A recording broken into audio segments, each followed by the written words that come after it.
Students நம்ம இந்த வீடியோவில் 12th கெமிஸ்ட்ரிக்கான பப்ளிக் எக்ஸாமோட ஒரிஜினல் கொஸ்டின் பேப்பர்னு மாடல் மஸ்களை பார்க்குறோம். ஸோ வீடியோ வந்து ஃபுல்லாக பார்த்துட்டு இந்த கொஸ்டின் பேப்பரில் இருக்கக்கூடிய எல்லா கொஸ்டின்ஸுமே 1 மார்க்லேருந்து 2 மார்க்ஸ் 3 மார்க்ஸ் 5 மார்க்ஸ் வரைக்கும் எல்லாமே நல்லா தெரியுதான்னு பாருங்கள். ஏன்னா இந்த கொஸ்டின் பேப்பர் ஒரு இம்பார்ட்டன்ட் கொஸ்டின் பேப்பரை வச்சுட்டு எல்லாத்தையும் நல்லா படித்து வைங்கப்பா. இதோடு மட்டும் இல்லாமல் இந்த ஒரு வீடியோ பார்ப்பதன் மூலியமாக நம்ம பசங்களுக்கு ஒரு ஜாக்பாட்னு சொல்லலாம். அதாவது எப்படி உங்களுக்கு தெரியாத கொஸ்டின் எக்ஸாமுக்கு வந்தாலும் எப்படி அட்டன் பண்ணலாம், எந்த மாதிரி மிஸ்டேக் பண்ணக்கூடாது, எப்படி பண்ணால் மார்க் போகும் அப்படின்ற மாதிரி A to Z எல்லா மேட்டரும் இந்த வீடியோவில் நான் தெளிவாக சொல்லிடுறேன். மார்க் அலோகேஷன் எப்படி போடுவாங்க, எப்படி வாங்கணும் அப்படின்ற மாதிரி அந்த டிப்ஸ் வந்து அடுத்த வீடியோ தெளிவாக சொல்லிடுறேன். ஸோ இந்த ஒரு வீடியோ பார்த்தீங்கன்னா உங்களுக்கு என்னென்ன தப்பு பண்ணக்கூடாது, எப்படி எக்ஸாம் ப்ரெசன்டேஷன் பண்ணணும் அப்படின்ற வரைக்கும் ஃபுல்லாக தெளிவாக சொல்லிடுறேன். சரிங்களா? ஸோ கம்பல்சரி கொஸ்டின் எப்படி உங்களுக்கு தெரியாத கொஸ்டின் வந்து அட்டன் பண்ணணும், அந்த மாதிரி ஒரு சின்ன ட்ரிக்ஸ் சொல்லிடுறேன், நல்லா நோட் பண்ணி வச்சிங்க. சரி வாங்க ஃப்ரெண்ட்ஸ், டேரக்டாக வீடியோக்குள்ள போய் எல்லா மேட்டரும் பார்த்தலாம். அதுக்கு முன்னாடி நீங்கள் இப்போ நம்ம சேனல் ஃபஸ்ட் டைம் பார்க்குறீங்க, டக்குன்னு சப்ஸ்கிரைப் பண்ணிட்டு கீழே டிஸ்கிரிப்ஷனில் வாட்ஸ்அப் பண்ண குரூப் லிங்க் இருக்கும், போய் ஜாயின் பண்ணுறேங்க. ஸோ ஃபஸ்ட்டு மேட்ரு சூஸை பொறுத்த வரைக்கும் பார்த்தீங்கன்னா மொத்தம் 15 சூஸ். அந்த 15 சூஸில் மேக்ஸிமம் வந்து பார்த்தீங்கன்னா புக் பேக் தான் வரும். அதாவது 15 இருக்குன்னா 15ல் 12லேருந்து 13 வரைக்கும் உங்கள் புக் பேக்லேருந்து கேட்டுருவாங்க. ஓகேங்களா? பேலன்ஸ் இருக்கிற 2 சூஸ் மட்டும்தான் பார்த்தீங்கன்னா உங்களுக்கு வந்து இன்டீரியர்லேருந்து கேட்க வாய்ப்பு இருக்கிறது. அதுவும் உங்களுக்கு கொஸ்டின் பேப்பர் ஈஸியாக தந்துடலாம் அப்படின்னு நினச்சாங்கன்னா 15 புக் பேக்லேருந்து வந்துடும். ஸோ நீங்கள் எப்படி 2 மார்க்ஸ் 5 மார்க்ஸில் இம்பார்ட்டன்ஸ் கொடுத்து படிக்கிறீங்களோ அதே ஈக்குவல் இம்பார்ட்டன்ஸை 1 மார்க் கொடுக்காம நீங்கள் மற்றதெல்லாம் கொடுத்து படிச்சிங்கன்னா உங்களுக்கு டோட்டலில் அடி வாங்கும். ஸோ தயவு செஞ்சு 1 மார்க்கு சேம் ப்ரியாரிட்டி கொடுத்து நல்லா புக் பேக் நல்லா படிச்சுட்டு போனீங்கன்னா உங்களோட மார்க் ஸ்கோரிங் மெத்தடுக்கு யூஸ் ஆகும். அடுத்த விஷயம்ப்பா, உங்களுக்கு exam paper presentation exam first எழுதும் போது நான் பசங்க பண்ணுற பெரிய தப்பு என்னென்னா 1 மார்க்கு உங்களுக்கு தெரியல அப்படின்னா தயவு செஞ்சு அதை லாஸ்ட்டாக எழுதுங்க.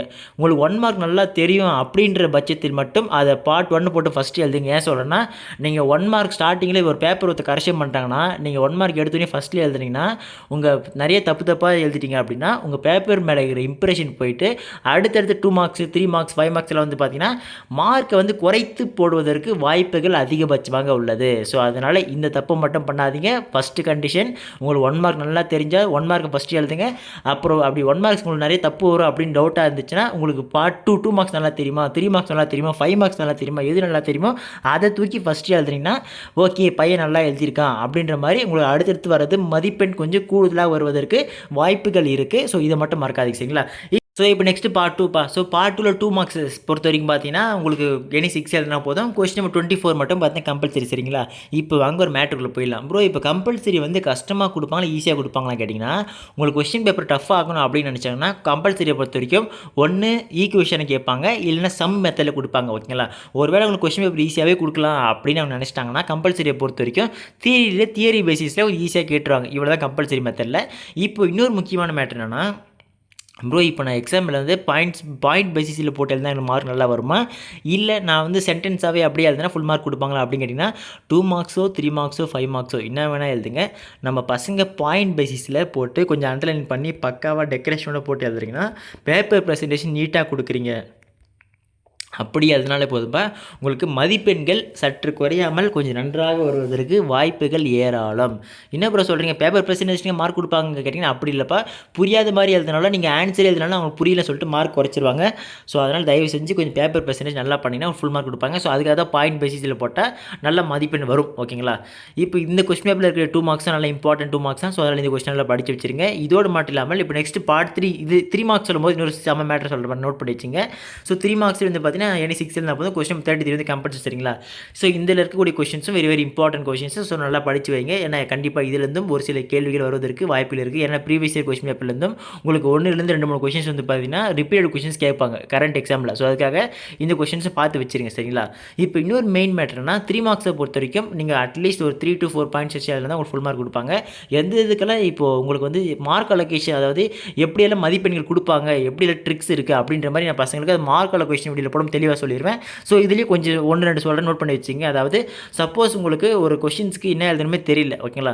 சப்போஸ் அதுக்கு ரிலேட்டடாக நம்ம பசங்க ஏதாச்சும் ஒன்று அடித்து விட்றீங்கன்னா அடித்து வைங்கப்பா. ஏன்னா ரிலவெண்ட்டாக அட்டென்ட் பண்ணாலே உங்களுக்கு ஒரு மதிப்பெண் வருவதற்கு வாய்ப்புகள் அதிகபட்சமாக இருக்குது. ஸோ எனக்கு கொஷின் தெரியல, என்ன பண்ணுறதுன்னு தெரியல, அப்படியே பிளாங்காக விட்டு வராதீங்க. என்ன தெரியுதோ அதை வச்சு இப்போ எக்ஸாம்பிள் வாட் இஸ் கேட்டலிஸ்ட் அப்படின்னு கேட்டிங்கன்னா கேட்டலிஸ்ட் இஸ் ஆல்சோ கேட்டலிஸ்ட் அப்படின்ற மாதிரி ஒரு 2-3 லைன் போட்டு விடுங்களேன். உங்களுக்கு ஃபெயில் ஆகிற சிச்சுவேஷன் வருது, பையன் பாஸ் பண்ணணும் அப்படின்னு டீச்சர் நினச்சாங்கன்னா சரி ஓகே ஏதாச்சும் ஒன்று போட்டு பாஸ் பண்ண சொல்லிட்டு அதுக்கு ஒரு மார்க் போட்டு உங்களுக்கு பாஸ் பண்ணுவதற்கு கொஞ்சம் வாய்ப்பு இருக்குது. ஸோ அதுக்காக தான் நான் பசங்களுக்கு ஸ்லோ லேர்னர்ஸ்க்கு ஒரு ஐடியா கொடுக்குறேன். சரிங்களா? இந்த மாதிரி பண்ணுங்கள். இப்போ இதுக்கு அடுத்து நெக்ஸ்ட் 5 மார்க்ஸ்ப்பா.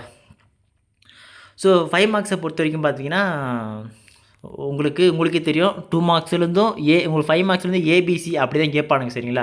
ஸோ இதுலேயே அப்படி தான் கேட்டிருப்பாங்க. கெமிஸ்ட்ரியை பொறுத்த கெமிஸ்ட்ரி ஃபிசிக்ஸால் அப்படி தான் கேட்பாங்க. ஸோ அந்த ஏபிசி கேட்குறாங்கன்னா உங்களுக்கு 2 மார்க்ஸ்லேருந்து 5 மார்க்ஸ் ஆட் பண்ணுவானுங்க. 3 மார்க்ஸில் ஒரு கொஸ்டின் தூக்கி 5 மார்க்ஸில் போடுவாங்க. 5 மார்க்ஸையும் 5 மார்க்ஸாக போடுவாங்க. என்ன ப்ரோ சொல்கிறேன்? ஆமாம், எல்லாமே தூக்கி 5 மார்க்ஸில் போடுவானுங்க கஷ்டமாகணும்னா.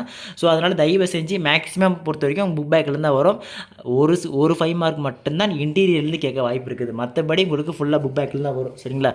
இப்போ நம்ம பசங்களுக்கு ஒரு தரமான மேட்ரு, அதாவது 2 மார்க்ஸு 3 மார்க்ஸு 5 மார்க்ஸ் சொல்லிட்டு ரொம்ப பப்ளிக்கு நிச்சயமாக மோஸ்ட் எக்ஸ்பெக்டட் கொஷின்ஸ் சொல்லக்கூடிய டாப் மோஸ்ட் இம்பார்ட்டன்ட் கொஷின்ஸை நம்ம பசங்களுக்கு நம்ம வாட்ஸ்அப் குரூப்பில் அப்லோட் பண்ணிடுறேன் சீரியஸாக ஓகேங்களா. அந்த கொஷின்ஸை மட்டும் படித்தா போதுமா ப்ரோ அப்படின்னு கேட்டிங்கன்னா, அந்த கொஷின்ஸை மட்டும் நீங்கள் ஃபுல்லாக தரவு பண்ணுறீங்க, நல்லா பக்காவாக படிக்கிறீங்க, எதுவுமே ஸ்கிப் பண்ணாமல் படிச்சிங்க அப்படின்னா பப்ளிக் எக்ஸாமில் 70க்கு சால்டு நம்ம பசங்க 60+ அழகாக மார்க்கு தரமாக ஸ்கோர் பண்ணலாம் ஓகேங்களா. நல்லா நோட் பண்ணி வச்சிங்கப்பா. 60+ அழகாக நீங்கள் வந்து 1 மார்க்கெல்லாம் சரி 1 மார்க் 15 விட்டுடலாம்ப்பா சரிங்களா. அப்படின்னு பார்த்தா கூட 50+ தரமாக ஸ்கோர் பண்ணலாம் பசங்களா.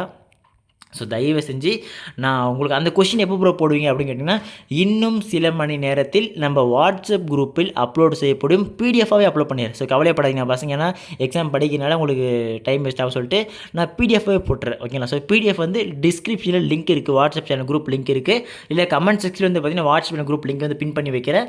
ஸோ நீங்கள் அதை கிளிக் பண்ணிவிட்டு அந்த குரூப்பில் ஜாயின் பண்ணிட்டு வெயிட் பண்ணுங்கள். நைட்டுக்குள்ளே நான் பசங்களுக்கு இம்பார்ட்டன்ட் கொஷின்ஸு, ஆன்சர் ஷீட்டு எப்படி நீங்கள் ப்ரெசென்ட் பண்ணலாம் அப்படின்ற மாதிரி ஒரு சில டிப்ஸு, உங்களுக்கு ஷார்ட்கட் மெத்தட்ஸ் என்னென்ன இருக்குது சொல்லிட்டு ஃபார்முலாலாம் கொடுக்குறேன் ஓகேங்களா. ஸோ அதெல்லாம் நம்ம பசங்க ஓவராலாக படிச்சுட்டு கவர் பண்ணுறீங்க அப்படின்னாலே போதும், நிச்சயமாக மதிப்பெண் என்பது கெமிஸ்ட்ரியில் நம்ம பசங்க தாறுமாறாக ஸ்கோர் பண்ணலாம். ஸோ அதனால் கவலைப்படாதீங்கப்பா. ஸோ அடுத்த தொடர்ச்சியாக வரும். அடுத்த வீடியோ நம்ம பசங்களுக்கு மார்க் அலோகேஷன் எப்படி மதிப்பெண்கள் வழங்குவார்கள் பப்ளிக் எக்ஸாம் தேர்வில் உங்கள் மாணவ ஆசிரியர்கள் அப்படின்ற மாதிரி, அதுக்கேற்ற மாதிரி நீங்கள் எப்படி எழுதலாம் அப்படின்ற மாதிரி ஒரு பக்காவான கிளியர்க்கான ஐடியா கொடுத்துட்றேன் அதில். அதுக்கப்புறம் நம்ம பசங்களுக்கு top most important golden questions என்னென்ன இருக்குது அப்படின்ற மாதிரி ஒரு வீடியோ போட்டுறேன். ஸோ அதெல்லாம் நம்ம பசங்க ஓவராலாக படிக்கிறீங்க அப்படின்னாலே போதும், நிச்சயமாக பப்ளிக் எக்ஸாமில் 60+ அழகாக தரமாக ஸ்கோர் பண்ணலாம். ஸோ அதனால் கவலைப்படாமல் நான் கொடுத்தது எல்லாம் சொல்கிறதுனால நல்லா ஞாபகம் வச்சுன்னு நல்லா படிங்க சரிங்களா. ஓகே ஸ்டூடெண்ட்ஸ், இதே மாதிரி மற்ற எல்லா சப்ஜெக்ட்ஸ்க்கு important notes, guides, question papers எல்லாம் தொடர்ச்சியாக வேணும் அப்படின்னு நினச்சிங்கன்னா, நீங்கள் இப்போ தான் நம்ம சேனல் ஃபஸ்ட் டைம் பார்க்குறீங்க, டக்குன்னு சப்ஸ்கிரைப் பண்ணிவிட்டு கீழே டிஸ்கிரிப்ஷனில் மறுபடியும் சொல்கிறேன் வாட்ஸ்அப் சேனல் குரூப் லிங்க் இருக்குது, ஜாயின் பண்ணலாம், போய் ஜாயின் பண்ணுங்கள். அப்படி இந்த வீடியோ உங்கள் ஃப்ரெண்ட்ஸ் ஷேர் பண்ணி விட்டுருங்க, அவங்களுக்கு யூஸ்ஃபுல்லாக இருக்கும். ஸோ இந்த வீடியோ உங்களுக்கு யூஸ்ஃபுல்லாக இருந்துச்சா இல்லையா அப்படின்னு கமெண்ட் செக்ஷன் பண்ணுங்கள். ஏதாவது டவுட்ஸ் சந்தேகங்கள் இருக்குது, இல்லை இம்பார்ட்டன்ட் விஷயங்கள் இந்த மாதிரி போடுங்க ப்ரோ, இந்த மாதிரி டிப்ஸ் இருக்குது ப்ரோ, இந்த மாதிரி டவுட்ஸ் இருக்குது ப்ரோ அப்படின்னா அதையும் கமெண்ட் செக்ஷனில் கேளுங்கள். அந்த டவுட்டுகளும் நம்ம பசங்களுக்கு கிளியர் செய்யப்படும். ஸோ உங்களுக்கு தெளிவான ஒரு ஐடியாஸை நம்ம சேனல்லேருந்து நம்ம மாணவர்களுக்கு கொடுத்துட்ருக்கோம். ஸோ இங்கிலீஷில் நான் பல இம்பார்ட்டன்ட் கொஸ்டின் கொடுத்துருந்தேன். ஸோ அந்த கொஸ்டின்ஸ் தான் அப்படியே இங்கிலீஷ்லேயும் வந்திருந்தது நம்ம பசங்களுக்கு. தமிழும் நெடுவினா மட்டும் தான் கொடுத்தேன் இம்பார்ட்டன்ஸ், ஏன்னா உங்களுக்கு குருவினா சின்ன கொடுக்குற நேரம் பத்தில் எனக்கு. ஸோ அதனால் வந்து பார்த்தீங்கன்னா நான் கொடுத்த நெடுவினா வந்து அப்படியே மொத்தமாக கேட்டிருந்தாங்க. கெமிஸ்ட்ரியை பொறுத்த வரைக்கும் 100% சாலிடாக நான் கொடுக்குறது படித்தாலே போதும், மேக்ஸிமம் நீங்கள் ஃபுல்லாக அட்டன் பண்ணிடலாம். அதில் எந்த ஒரு டவுட்டும் தேவை நான் பசங்களுக்கு சரிங்களா. ஓகே ஸ்டூடெண்ட்ஸ், அடுத்து தொடர்ந்து பார்க்கலாம்ப்பா, மிஸ் பண்ணுறாதீங்க. டாட்டா, பை பாய்.